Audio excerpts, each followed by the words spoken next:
Wildan sayang, makan ya nak. Suara Fazila terdengar parau. Kamu kenapa gak mau makan? Sudah 2 hari om itu gak datang ke sini, Bun. Fazila menggenggam tangan anaknya. Sayang, ingat apa yang bunda bilang waktu di pondok. Wajah pucat dengan manik hitam itu menyoroti sang bunda dengan tangan hangatnya.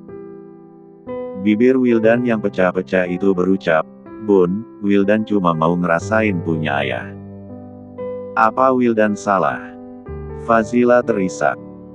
Bunda ingetin Wildan lagi ya, kalau kita terlalu berharap pada manusia, kita bisa sedih dan menderita. Jadikan Allah sebagai satu-satunya hal yang selalu kamu cintai. Karena Allah nggak akan mengecewakan kamu. Wildan menarik otot wajah untuk tersenyum. Bunda benar. Ia semakin erat menggenggam tangan Fazila. Kalau kita mencintai Allah, hadiahnya surga kan Bun? Fazila memeluk Wildan.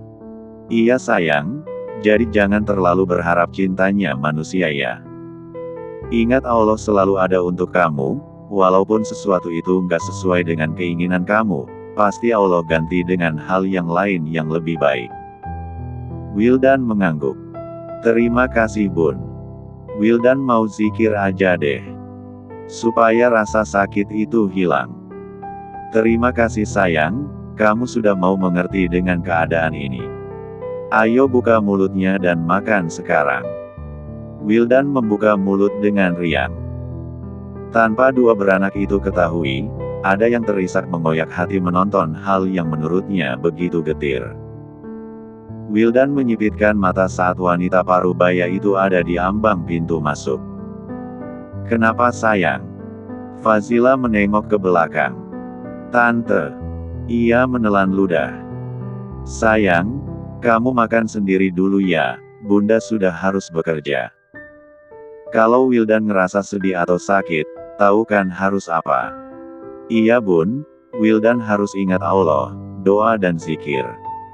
Fazila mengusap kepala anaknya. Mengecup keningnya dengan memejamkan mata. Memanjatkan doa untuk kesembuhan sang putra. Wanita bercadar itu meninggalkan tempat itu.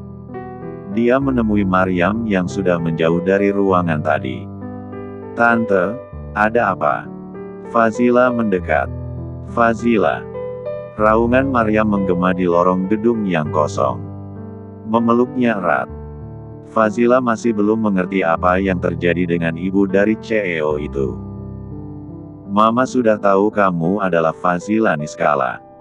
Mata Fazila membesar. Dunia seakan berhenti berputar. Bagaimana bisa Maryam tahu? Fazila tak berani menatap Maryam. Kenapa kamu harus menutupi ini semua? Tanya Maryam di tengah hujan tangisan. Wanita bercadar marun itu langsung berlutut. Tante. Ia tak kuat melanjutkan perkataannya. Fazila masih berlutut di lantai keramik putih. Tante, aku mohon jangan beritahu Kafka. Itu akan menjadi bencana besar. Kenapa sayang? Bergetar bibir Fazila melafazkan kalimat yang akan menyayat hati itu. Karena dia membenci aku dan anak-anakku. Enggak mungkin sayang. Maryam mencoba mengangkat Fazila. Fazila masih ngotot berlutut dengan derai tangisnya. Aku mendengarnya sendiri, Kafka yang membuat mobilku kecelakaan. Dia ingin melenyapkan aku dan janinku waktu itu. Mama nggak percaya Kafka bisa melakukan itu. Aku mendengarnya sendiri tante. Waktu itu di rumah Dina, orang-orang Kafka yang sudah membuat mobil itu rusak dan membuat aku kecelakaan. Maryam terguncang jiwanya mendengar fakta itu. Tolong tante. Biarkan aku dan anakku yang Kafka benci ini dianggapnya benar-benar meninggal dunia. Fazila tidak peduli dengan lututnya yang bisa memar. Percayalah mama akan selalu melindungi kamu. Enggak semudah itu tante. Kali ini Fazila nekat untuk bersujud. Kafka pasti akan membunuh kami diam-diam. Aku mendengar suaranya di telepon itu sekitar 4 tahun yang lalu. Maryam tercengang. Mendongak sejenak. Apa sampai seperti itu? Aku mohon tante. Biarkan kami pergi dengan baik. Aku tidak ingin kehilangan Wildan dan Zidan. Iya Vas, kamu berdiri dulu. Jangan buat mama terlihat jahat. Maryam berusaha mengangkat Fazila untuk berdiri tegak. Maryam mengelap air mata di pipi. Kamu tahu bukan Kafka diguna-guna sama Ratna. Dia begitu benci sama kamu. Tahu Tan, tapi kebencian itu sepertinya sudah mendarah daging. Tolong rahasiakan dari Kafka. Maryam menarik napas panjang. Memeluk Fazila. Baiklah, untuk sementara waktu mama biarkan kamu berpikir mana yang terbaik. Fazila akhirnya bisa tersenyum lega. Dia membalas pelukan itu. Kalau begitu mama akan membantu kamu untuk mengobati Wildan. Gak usah ma, aku masih mampu. Maryam hening sejenak. Memindai betapa kurusnya Fazila. Apa Kafka sejahat itu sama kamu di masa lalu Faz? Fazila hanya bisa terseduh-seduh dalam dekapan wanita paruh baya itu. Kamu pasti menderita selama ini. Enggak Tan, aku justru bersyukur menjalani hidup selama 4 tahun terakhir ini. Aku belajar mencintai Allah dengan khusyuk. Maryam tahu Fazila yang dulu dan sekarang 180 derajat berbeda. Dulu Fazila suka panik dan bersikap sembrono. Kini dia jadi lebih tenang. Aku tahu tante pasti merasa itu semua tidak mungkin. Tapi aku tidak ingin kembali ke kehidupan Kafka. Dia pasti masih membenci aku dan anak-anakku. Maryam tak sampai hati melihat kondisi seorang ibu yang berjuang begitu keras untuk anak-anaknya. Kenapa telapak tangan kamu sekeras ini? Maryam memperhatikan tangan Fazila yang pecah-pecah dan kasar. Sudah saatnya kamu bahagia, Faz. Fazila menggelengkan kepala. Aku selalu bahagia dengan apa yang ada sekarang. Tolong rahasiakan ini semua. Dia hendak berlutut lagi. Baik, baik sayang. Maryam tak tahu seberapa dalam luka yang dialami Fazila. Mama tahu kamu pasti punya pandangan yang jauh lebih baik. Mama akan merahasiakan soal ini. Terima kasih. Fazila bisa menghela napas setelah derai air mata yang berlimpah ruah tumpah. Maryam juga bisa tersenyum. Meski hatinya masih getir. Kamu tenang saja, Mama akan jaga kalian, tapi Mama sarankan suatu hari nanti kamu harus memberitahu Kafka. Fazila tidak akan sanggup untuk mengatakan yang sesungguhnya. Dia tak juga menjawab. Mama ingin melihat anak-anakmu. Fazila bersama Maryam masuk ke dalam ruangan itu. Menengok kondisi Wildan yang begitu ringkih tersenyum hangat. Sementara itu di rumah mewah yang bergaya Mediterania ada yang mesem-mesem. Agam. Sang ibu mendekati putranya di atas balkon kamar. Ini teh hangat untuk kamu. Umi. Agam meletakkan ponselnya. Kamu tahu kan umurmu sudah 30 tahun sekarang. Nggak usah dirayakan Mi. Kayak anak SD aja. Aku ini udah jadi dokter loh Mi. Ya karena kamu anak satu-satunya, Gam. Masalahnya tema ulang tahun aku tahun lalu itu kenapa harus Naruto Mi? Seminggu temanku di kantor ketawain sampai ada yang berak di celana. Maaf, Gam. Kali ini bukan ulang tahun yang mau Umi bahas, tapi kamu harus menikah. Umi benar, aku sepertinya sudah siap jadi ayah dari 2 anak kembar. Cita-citamu sungguh mulai sekali, Gam. Kalau begitu kamu setuju Umi jodohkan dengan anak Bu Maryam. Mata Agam terbelalak. Loh kok jadi dijodohkan? Nggak maulah Mi, ini bukan zaman purba. Apa kata teman-temanku kalau aku dijodohkan? Gam, setelah kakak kamu meninggal, kami hanya punya kamu seorang saja.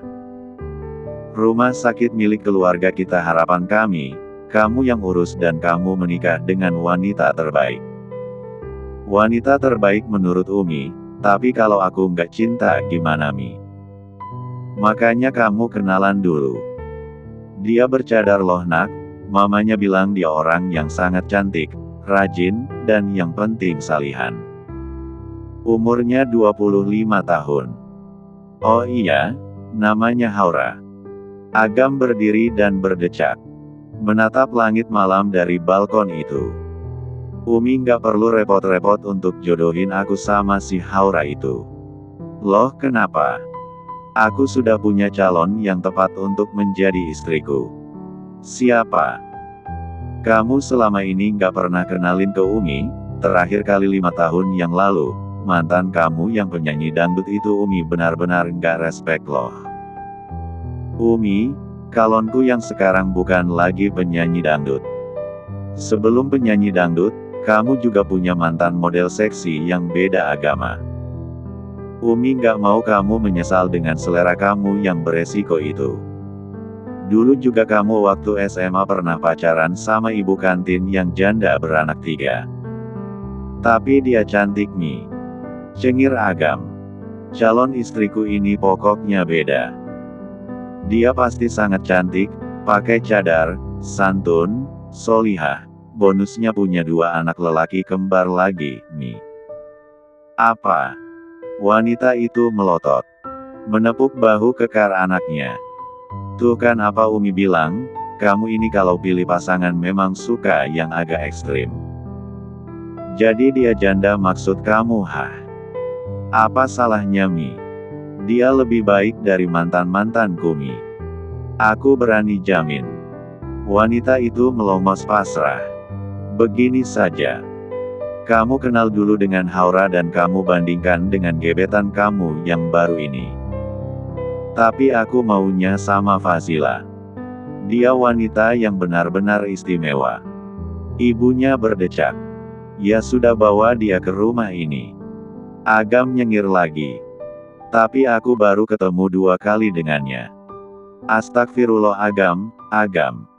Ya sudah 2 hari lagi kamu harus mau ketemuan dengan Haura. Umi sama keluarga Haura sudah janji. Sang ibu meninggalkan kamar putranya.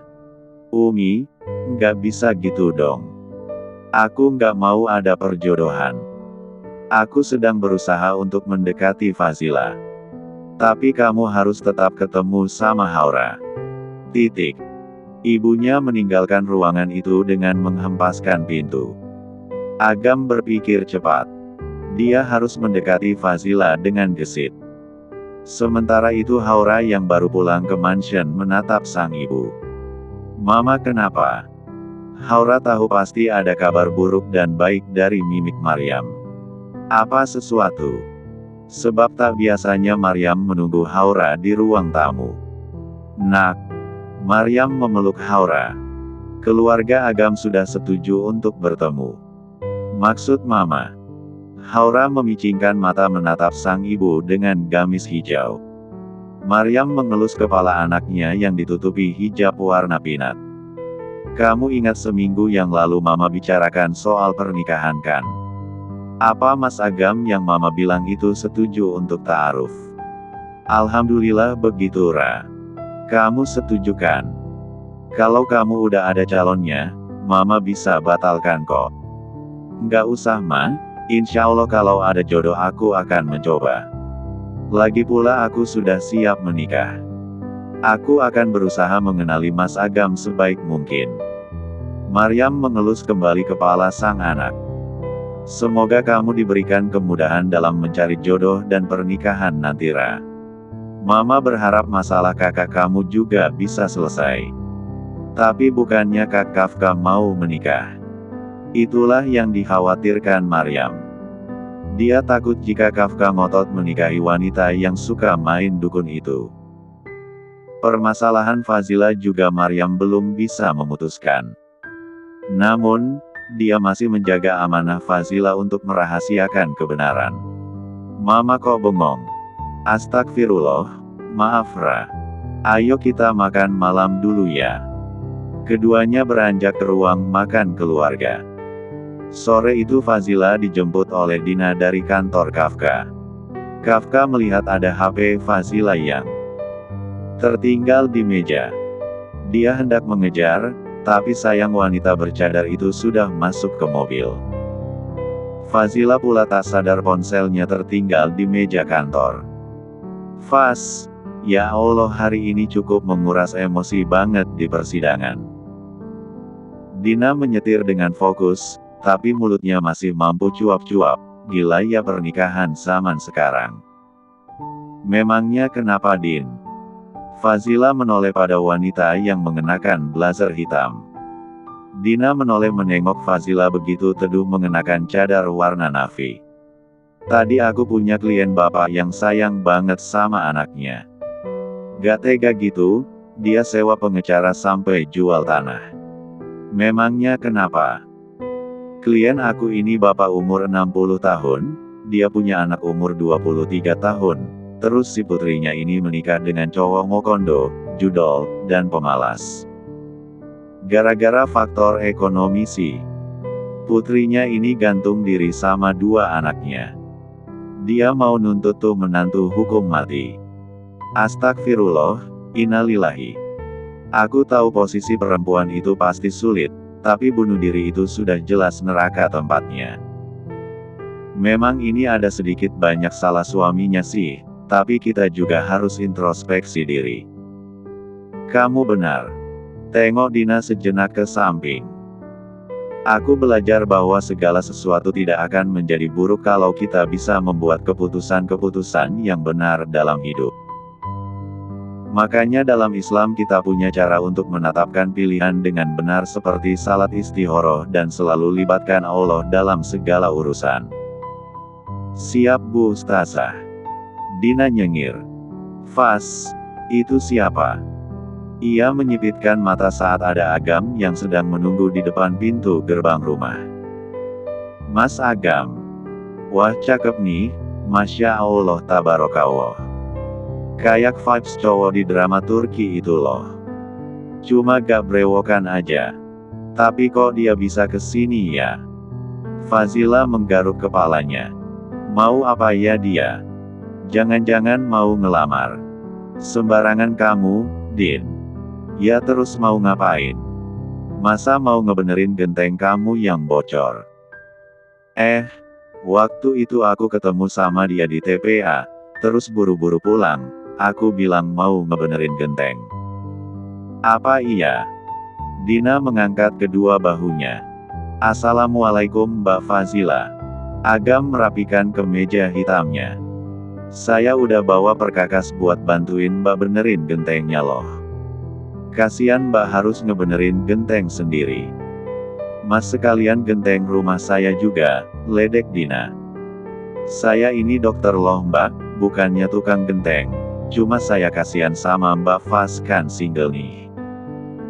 Dina berbisik pada Fazila, modus bangke. Hush, gak boleh ngomong begitu.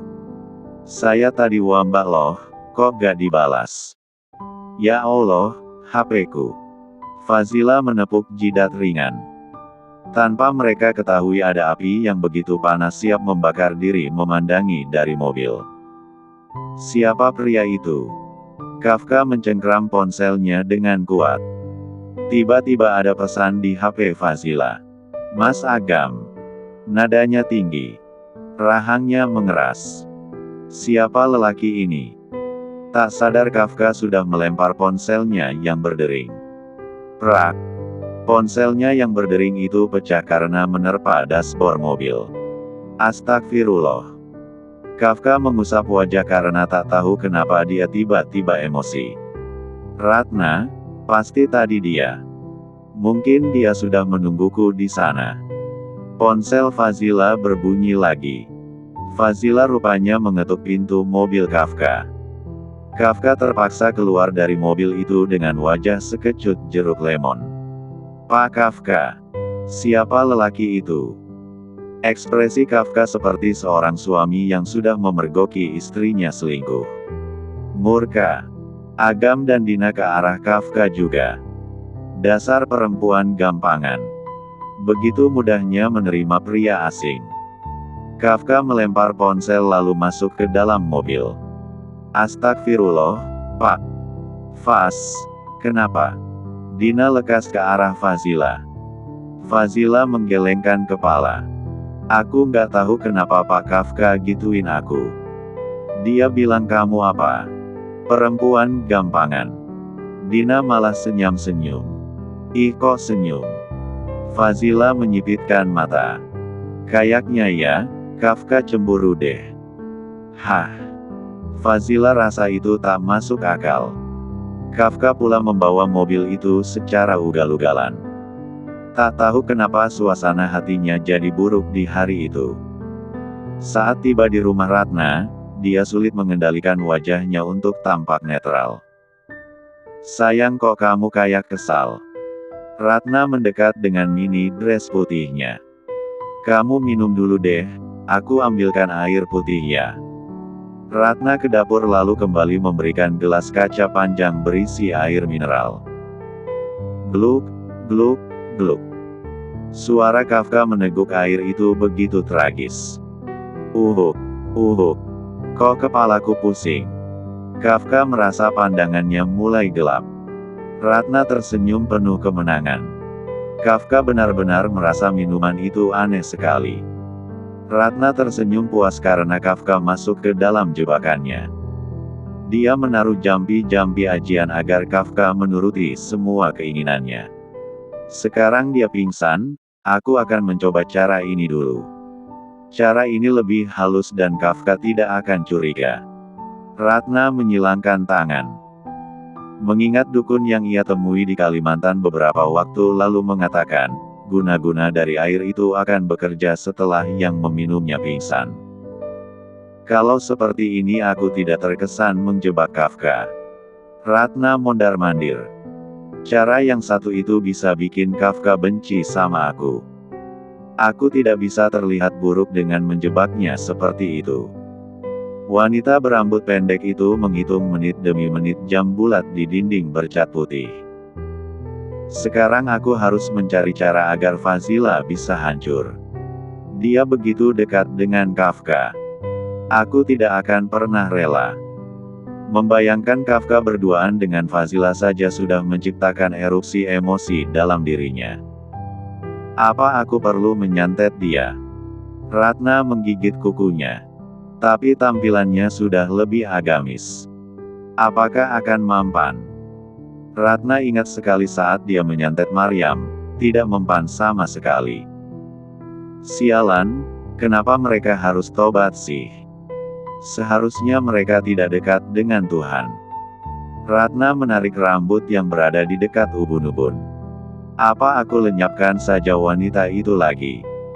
Mata Ratna menyipit saat Kafka mengeluarkan suara. Sekarang aku harus fokus dengan Kafka dulu. Menyingkirkan wanita itu gampanglah.